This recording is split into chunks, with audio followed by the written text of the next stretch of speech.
အတုံးအစစ်ညီမလေးရဲ့ပြုံးနေတဲ့မျက်နှာတွေချိုနေတဲ့စကားလုံးတွေညီမတဲ့ဆက်ဆံရေးတွေနဲ့ကြုံရတိုင်းရင်ကြည့်လိုက်တာတော်လိုက်တာလို့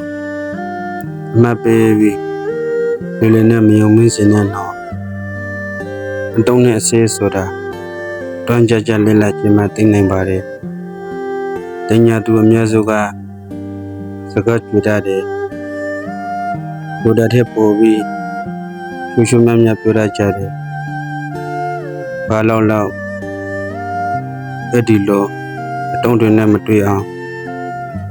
စင်တုံတရားလေးအမြင့်ထားပါကိုယ်တန်းလေးဘယ်တော့မှပြုံးအတုံးတွေစကားလုံးအတုံးတွေ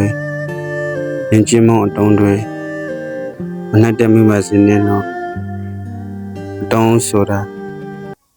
ကိုယ်တိတ်ခါဖို့မလောင်မရှုံဖြစ်လာစေတဲ့အရင်မကြီးတစ်ခုပါပဲ